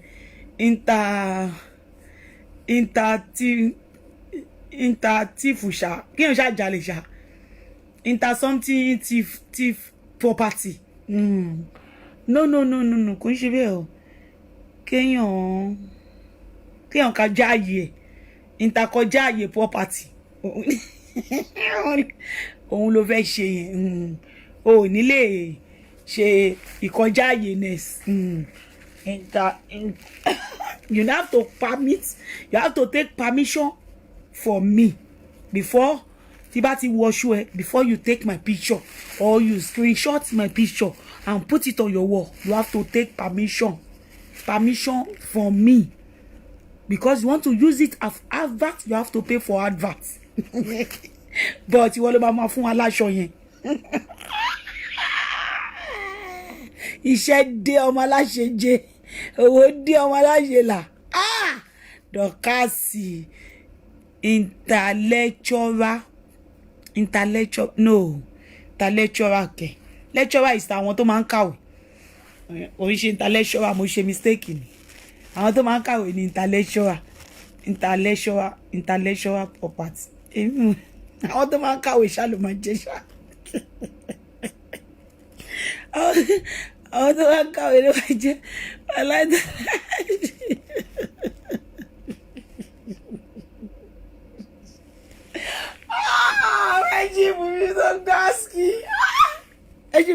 ó máa gbádùn mi títí láíláí ní bó ṣe wà ẹ̀yìn ẹ̀sàgò villa tí ó lè raṣọ lẹ́ẹ̀mẹ́ta lọ́sẹ̀ ó wá rí customer dad àwọn òní wá bá ẹ lè a máa wọ ṣọ́ọ̀bù wa ni we came for shopping a máa ra oríṣi aṣọ mẹ́ta lẹ́ẹ̀kan lọ́sẹ̀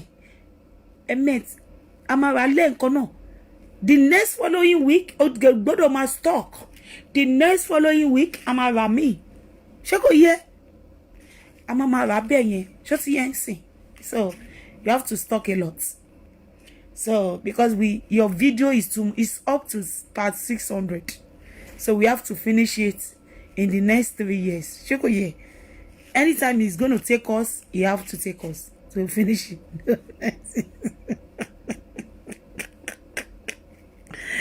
Oh my God. Oh, ẹ̀sà gorilla aláyé bàjẹ́. Wàá rí nǹkan tí màá fi design ìgbésí ayé. Wàláì. Olórí burúkú ara ẹ̀ ní ìgbà tó lọ sí Amẹ́ríkà ní ọjọ́ kìíní àná. Ó kàn lọ sí Amẹ́ríkà nítorí pé o ti mọ̀ pé lílọ ẹlẹ́ẹ̀kẹyìn rẹ̀ nù. Tòkunbọ̀ ayé ẹ wá ṣe kí ni wàá mú yes.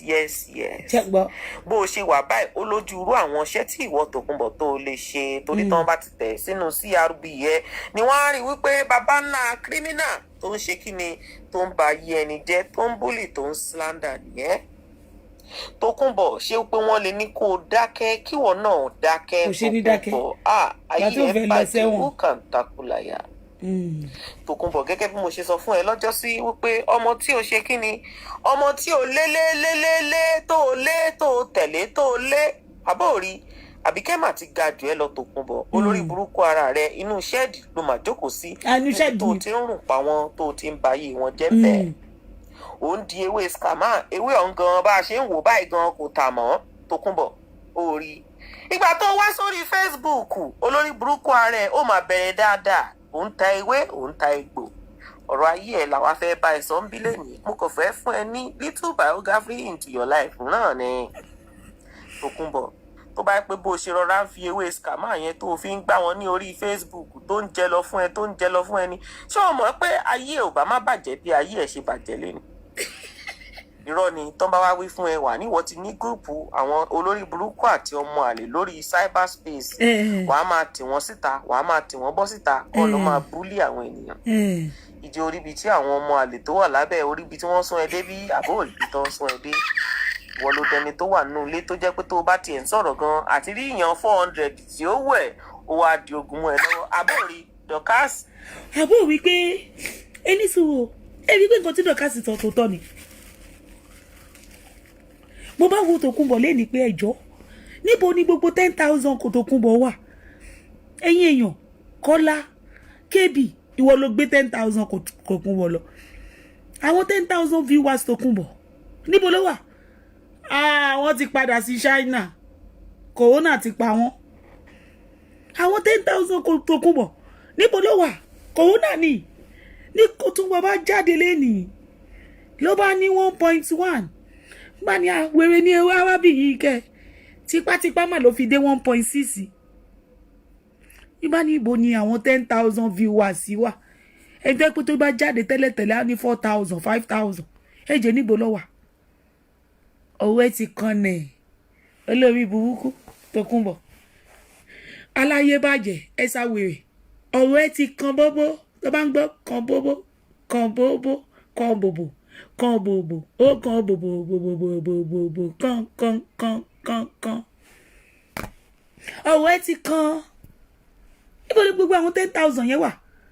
Wọ́n wá láti Chinese house ni wọ́n dẹ̀ ti lọ. Gbogbo àwọn 10,000 yẹn ti lọ, wọ́n ti wọ Shinko lọ.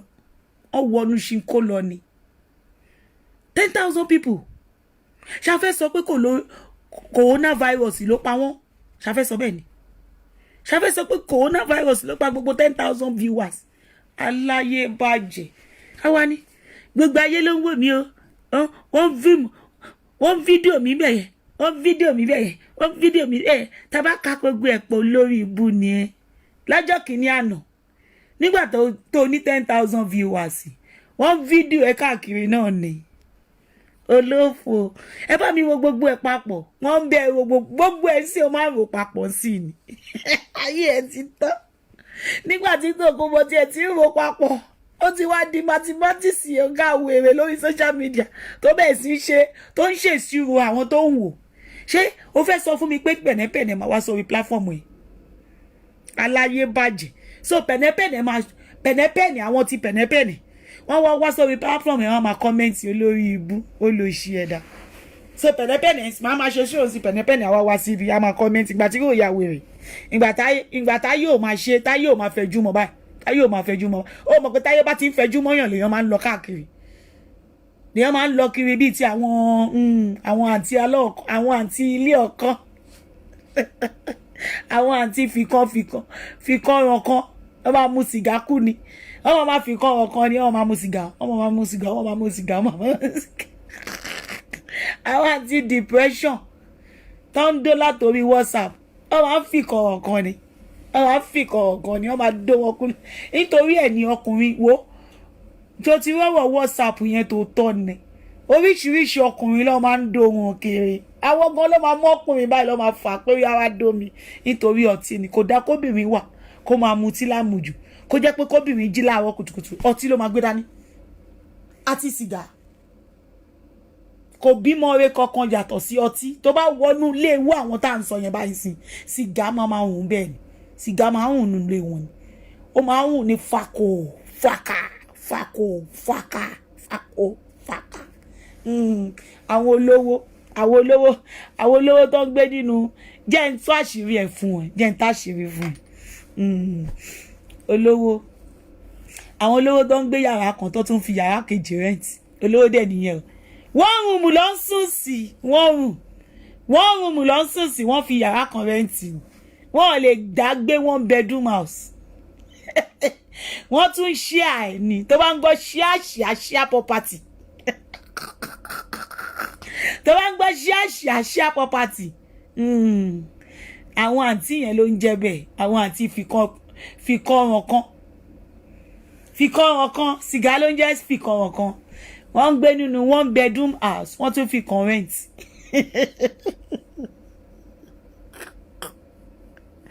ayé lè ènìyàn ṣòro ayé mà lè ayé ènìyàn ṣòro ayé mà lè. ó ń gbé nínú share property tó bá ń gbọ́ share house àwọn ló ń gbé bẹ̀ ọmọ ọdún mélòó sì tó ti ń fẹsẹ̀ rìn wọ́n fẹsẹ̀ ṣá ni wọ́n ní mọ́tò èmi àti Anamáyọ̀wá àjọ ń gán bọ́ọ̀sì ni tó bá ń gbọ́ bọ́ọ̀sì ojú ẹlẹ́gbẹ́ wọ́n máa ń gan mú ni wọ́n máa ń gan ojú ẹlẹ́gbẹ́ mú ni ó mọdún mélòó tí mọ́tò wọn ti gun orí odó wọn ò rówó fi rà kábọ̀sibọ́sí ọmọ ara mi abẹ́ẹ̀gì kó ṣì lọ aláyé bàjẹ́ Anamáyọ̀wá wà nínú 2-bedroom house kákùlù fún yàrá ìyá ẹ̀ àwọn tó rí jájẹ àwọn tó kú tó bá rajà lọ́wọ́ wa báyìí iye tá a gbé wá láti Nàìjà la máa tà fún wọn a ní géènì kankan lára wọn a ní géènì àṣe ṣèèsì nìyẹn o tó bá rajà lọ́wọ́ wa bọ́ra gàrí lọ́wọ́ wa iye tá a gbé wá láti Nàìjà la máa gbé fún wọn láàgbé fún wọn àwọn share house ló ń gbé share house tó bá ń gbọ́ share house àwọn olórí share house nìyẹn bọ̀jẹ́ ń kòkónù lẹ́mi kòkónù kò dákẹ́ ló ń jẹ́ bẹ́ẹ̀ olófo aláyé bàjẹ́ aláhẹ́hẹ́hẹ́ wọ́n náà bí. KB illegal immigrant tó lówó lọ́wọ́ tó gbáàsì KB illegal immigrant tó ń ta ewé tó gbáàsì chairman of Ewe Nation KB yes KB ni chairman of Ewe Nation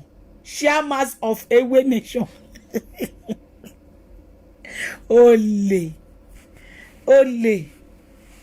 ẹ má gbàgbé o tẹ́ bá fẹ́ ra ewé gidi ewé alálùbáríkà ẹ kàn sí KB ni o ó ṣe ewé coriander o ẹ kàn sí KB ó fẹ́ fi nǹkan kan hàn yín fún ẹ̀yin ọkùnrin tó yẹ pé okó yín ò le ni o okó yín ò le àti gbé alágbo wá alágbo ti dé ẹ fẹ́ kú lọ fi bí ti sẹ́ fún ẹ tó kún bọ̀ èmi ò ní rí kọ́bọ̀ jẹun lọ́wọ́ lórí Facebook ó ti rí kankan advert tí wọn ò sanwó fún ó bọ́ ṣe pákéjì wọn pákéjì tí wọ́n gbọ́n yàtọ̀ ó yàtọ̀ sórí burúkú tó ń ṣe ó pákéjì àwọn tó ń tàgbò ó ti rí àwọn tó ń tàgbò ṣé ti rí àwọn tó ń tàgbò àwọn tó ń tàgbò gidi lélẹ̀ ṣé ti rí àgbò ṣé ti rí àwọn tó máa ṣe òun ṣe orí burúkú tó ń tà ṣé ti rí wọn ṣé ti rí yes ẹ ti rí nọ́mbà wọn nìyẹn o yes ẹ ti rí nọ́mbà wọn nìyẹn o kẹ́ pè wọ́n ẹ ti rí ẹ pè wọ́n tó kó yín ò bá le tó kó yín ò bá kí ń le ẹ pè wọ́n nǹkan tẹ́ ń wọ̀ lọ́wọ́ mi £10 ni £10 nǹkan tẹ́ ń wọ̀ lọ́wọ́ mi £10 ni bó ṣe wà yìí ó ṣiṣẹ́ kú ẹ má lò ẹ bá ti mọ̀ pé kó yín ò kí ń le ẹ má sọ pé ẹ fẹ́ lò lẹ̀ kí girlfriend yín tó dé o torí Anamáyọ̀wá available nísìnyí o ṣó ti yẹ yín dókítà wà ń bí o tẹ́ bá lọ lò tẹ́ wá ń kígbe Anamáyọ̀wá ṣó wà available màá sọ fún ẹ yí pé dókítà wà ń bí but tí bá wà available tó bá lọ lò tí bá wà available máa yọjú sí ẹ ní 5-star hotel okay yeah torí eléyìí cannot go ni tó bá gbọ́ṣẹ́ wò lára ọkùnrin tó kó òkè ńlẹ̀ okó ẹ̀ máa le ni yes amókòlè ẹrù lọmọ gẹ̀ǹgẹ̀dì amókòlè wàá fẹ́ kú ṣé kò yẹ yín ẹ wò ẹ̀yin tí ẹ bá fẹ́ ra fibroid ni o Fúnmi Beauty World ló lè ṣe tí ẹ bá ní fibroid and you are looking for a good herb seller ṣó ti yẹ yín sí Fúnmi Beauty World òun ni kẹ̀kẹ́ sí Fúnmi Beauty World okay màá lọ sí mò ń bọ̀ mà Fúnmi Beauty World ló lè ṣe tó bá ní fibroid issue only fibroid and you want to use a herbs Fúnmi Beauty World ló lè ṣe fún ẹ you all know who is Fúnmi Beauty World is contact Fúnmi Beauty World tó bá ní diabetes if you have a diabetes issue Fúnmi Beauty World ló lè ṣe another Fúnmi Beauty World is a cancer freak on this is social media so ẹ má hesitate láti contact Funmi Beauty World for all your diabetic apps, real app, authentic apps that you will see the direction and you will follow the direction. Funmi Beauty World ló lè ṣe. And ìwọ tó ní any kind of sickness, romanticism ni o, ara máa ń ro ẹni o, ara máa ń ní ẹni o. There is a rain product that you can use that will cure all those kind of things. Má hesitate láti contact Pause and Ponder TV for all your rain products. For all your rain products. Fún ilẹ̀, onídìílẹ̀, farm, originality. Original ni o. Kò ń ṣàwọn tó máa gbé owó ẹ̀ sá lọ. Kò ń ṣàwọn scammer. Ó fẹ́ ra ilẹ̀ ni o. Ó fẹ́ ṣe farming business. Don't hesitate. KB is not selling apps. He's not selling apps.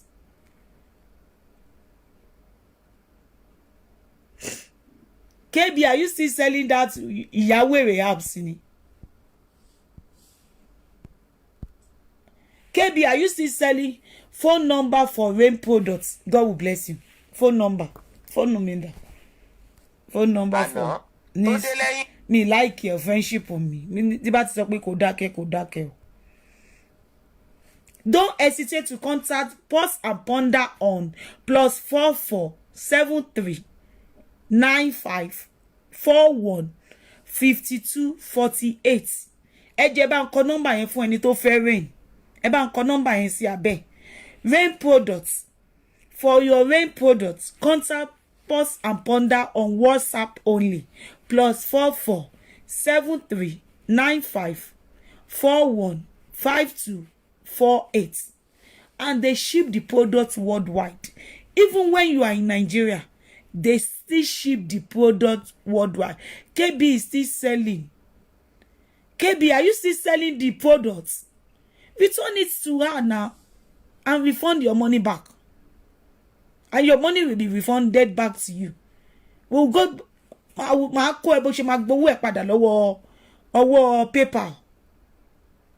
Máa kó ẹ bó ṣe máa gbowó yẹn padà lọ́wọ́ PayPal. Wàá gba gbogbo ẹ padà lọ́wọ́ PayPal. Kí ló ń jẹ́ tracking number? Wàá gba gbogbo ẹ padà lọ́wọ́ PayPal. Kí ló ń jẹ́ tracking number? Wàá gba gbogbo ẹ padà lọ́wọ́ PayPal.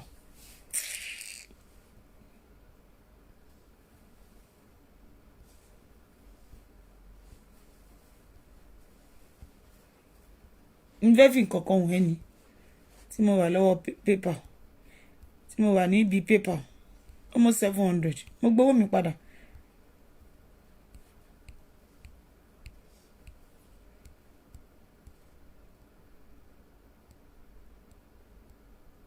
Wàá gbowó ẹ padà lọ́wọ́ PayPal. Wàá lọ sí PayPal, wàá complain nípa ẹ̀. Wàá dé gbowó ẹ padà. Kí ló ń jẹ́ kíni? Don't let anybody máa jẹ́ ẹ láyà. Owó tí ẹ kó ti lọ claim lọ́dọ̀ PayPal tipẹ́tipẹ́.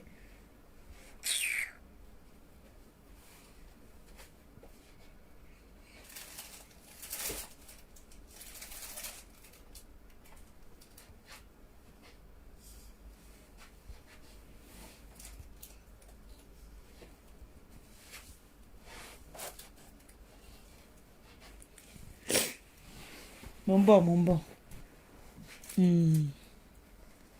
Ikanakuta.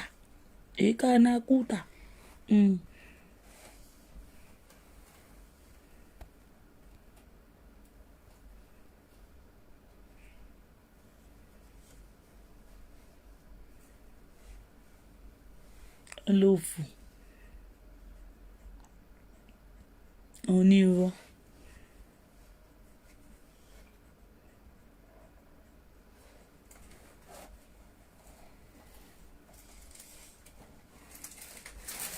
Ọmọ pàwọ́.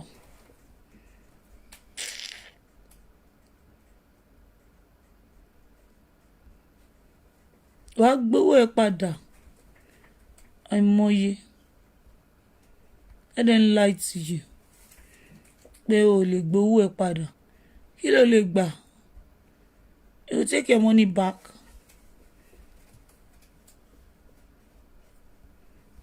because it's not up to 28 days. You take your money back.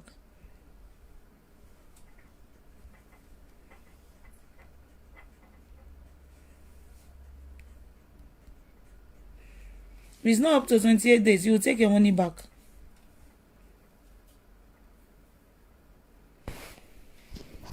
Wo mo ra nǹkan ó ti rí minus ni PayPal ni ṣé ó ti yẹ PayPal mi nìyẹn ṣé ó ti yẹ minus nìyẹn ṣé ó ti rí mo ra nǹkan ni ó ṣáà ti rí ó ṣáà jí pé minus ni mo ra nǹkan lọ́dọ̀ PayPal ni ó ti rí mo ra nǹkan ni pẹ̀lú PayPal ni mo fi ra nǹkan yẹn ṣé ó ti rí nǹkan yẹn nìyẹn VAT nìyẹn nǹkan iye tán ta nǹkan yẹn nìyẹn VAT nìyẹn all together nìyẹn ṣó ti rí PayPal nìyẹn so ti yẹ ń sìn so you can take the money back lọ́rẹ́ gbowó ẹ̀ padà all you need to do èmi á kó ẹ ṣe máa ṣe agbowó ẹ mi máa ń ra nǹkan lórí PayPal gan so.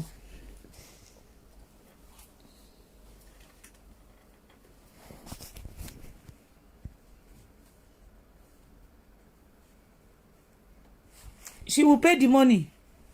PayPal ò ní jẹ́ kókó gbogbo owó tó ń kó lórí PayPal yẹn wọ́n ò ní jẹ́ kókó until tó bá sanwó yẹn.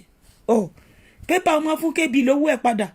You will make a case with her. Before 7 days, wọ́n máa fún ẹ lówó ẹ̀ padà. You make a case with her. They won't believe her. Oh, believe her. Oh, ní believe her. Ṣé kò yẹ ń sìn?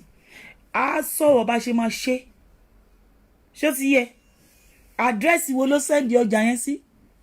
Àdírẹ́sì wo ló sẹ́ndì ẹ̀ sí? Àdírẹ́sì wo ló sẹ́ndì ẹ̀ sí? Wo má jẹ́ kó pẹ́ jù. Tó bá ti pẹ́ jù lọ́dọ̀ PayPal ò ní lè ṣe mọ́. Tí ò ṣe tí pẹ́ jù sí wàá gbowó ẹ̀ padà gbogbo owó tó ti san fún pátápátá nínú last month yẹn wàá gbà padà lọ́wọ́ ẹ̀.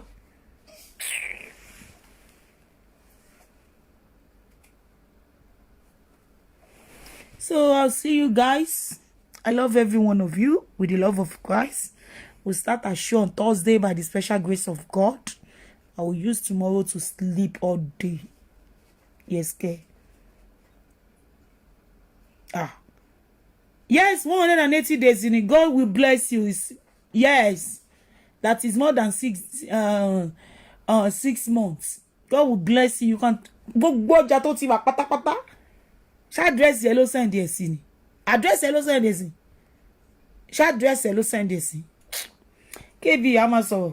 Wàá gba gbogbo ṣó tí gbogbo ọjà tó ti rà 2000 lọ́jà tó ra 100 pound ló ra 50 pound ló ra wàá gba gbogbo owó ẹ̀ pátápátá. Wàá gba gbogbo ẹ̀. Wàá gba gbogbo ẹ̀. Torí tó bá fẹ́ ṣe case tí wo PayPal máa fi mú owó ẹ̀ dání fún odidi 6 months ni tí ò bá fún ẹ lówó ẹ̀ padà anybody tó bá rajà sórí PayPal wọn ní gbówó yẹn fún anybody tó bá rajà lórí PayPal gbogbo owó tí ó sọ pé òun bá mi tà pé mo bóun tajà mo ṣe gbá kò ń ṣọjà mí nì ká ní pé mi ṣe fẹ́ ṣáńṣà pẹ̀lú ẹ̀ kò lè ṣe fún èmi á ṣe ṣáńṣà pẹ̀lú ẹ̀ àbí franchise àbí kílẹ̀ ń pè àwa aṣòwò burúkú tó ń ṣe gbogbo owó tó àti tí customer ra o àti tí mo kó fún o gbogbo ẹ̀ pátápátá ni máa claim padà lọ́wọ́ PayPal máa claim gbogbo ẹ̀ padà lọ́wọ́ PayPal tí màá fi hàn yín bíbà pé mo ti gbá lọ́wọ́ PayPal èlé èmi ò gbọ́n gbogbo nǹkan bẹ́ẹ̀ yẹn mo gbọ́n mo smart fún gan mo smart fún gbogbo nǹkan bẹ́ẹ̀ máa claim ẹ̀ padà lọ́wọ́ PayPal tó máa fún mi. Oh, kíní. That is the reason why. Irú àwọn idiot ìbáyìí tó bá ń ṣe business pẹ̀lú wọn. You don't do it with friends and family with them. You don't do it with friends and family with them when you are doing business with them. Ṣó ti yé yín sìn? So I'll talk to you guys tomorrow by the special grace of God. I love you guys. She's a scammer. God will bless you. Esaposi is a confirmed scammer that scam a lot of people on social media. tó máa tún máa parọ́ mọ́ àwọn èèyàn pé àwọn èèyàn yẹn ni scammer. Whereas you are the real scammer of this Facebook. I love you guys. Ẹ ṣeun gan. Thank you so much. I love everyone.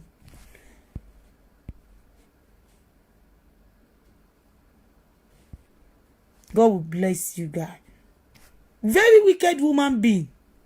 Aláyé bàjẹ́ torí ẹ̀ làwọn ọmọ ò ṣe ṣoríire rárá. Kò sí kankan nínú àwọn ọmọ ẹ̀ tó ṣoríire. Olè. Very evil. Tó bá ti rí ẹ tó ń gbọ́wọ́ sókè, tó ń rí jájẹ, a máa bínú. Ìgbésí ayé a máa bàjẹ́. Wàá ta jẹ lágbára Ọlọ́run, kò ní kùtà mú ẹ lọ́wọ́. Ṣé tó yẹ? Lágbára Ọlọ́run wàá ta jà ẹ. You can sell it. You can still máa polówó. You can still be advertising by yourself. And from there, you will see ewé bá wọn ẹ̀ta kẹ́bí. Mo tún repeat ara mi. Anyway, I will put the address. Ibi tó ti ń kó ewé coriander, máa gbé address ẹ̀ sórí page mi. Then you go and buy more of things that people want. You go and buy so many things people want. Oh, slow. You are slow. Tí bá gbégbá ewé yẹn sì wá máa bínú. Torí mi mọ gbogbo bí tó ti ń ra ewé. Tí bá gbégbá ewé yẹn sì wá máa bínú. Wá máa bínú. Kò sí kọ́ọ̀sì kankan tó máa ṣe. O ò ṣe kọ́ọ̀sì wèrè kankan. O ò ṣe kọ́ọ̀sì wèrè kankan. Kò sí kọ́ọ̀sì kankan tó máa ṣe. Don't let anybody lie on you. Kọ́ọ̀sì wo ló fẹ́ ṣe? Ó dàárọ̀ o. Ó dàárọ̀ jàre. Ẹ jẹ́ kí dókítà wẹ̀ fún mi. Èmi àti ẹ̀ ká fi tó bá ti ṣe dáadáa máa ya mọ́kò yà lájẹ́.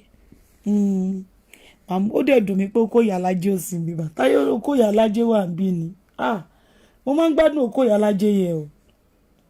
Ẹni tó bá mọ okó yà lájẹ́ yẹn, mo máa ń gbádùn ẹ̀ ju okó original okó gangan lọ. When I talk to KB privately off this show. Yeah, I will off the show. Not tonight, so KB má bínú John torí Ọlọ́run mo fẹ́ dóko.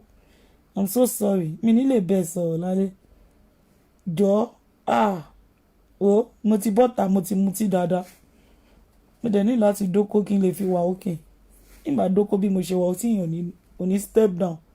So that's why I have to tell doctor to come and sleep here. Ṣé kò yé yín sí?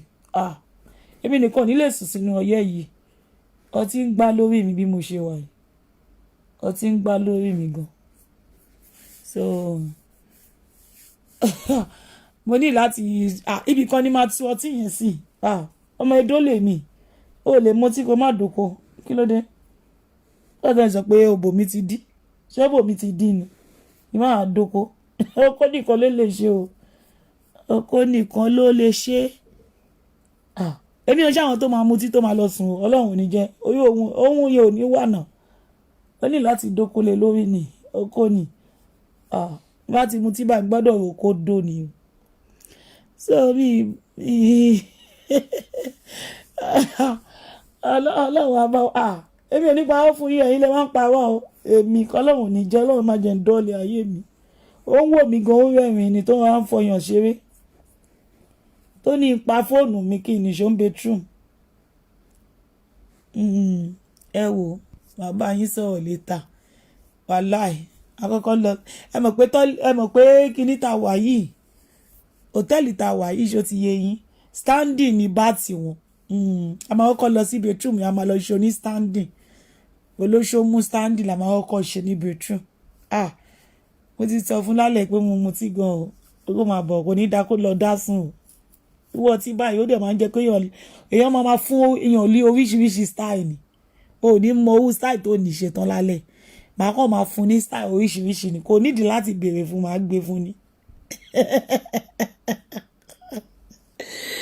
Oh my God, I really enjoyed myself tonight. Allah, my God. I'll talk to you guys tomorrow by the special grace of God.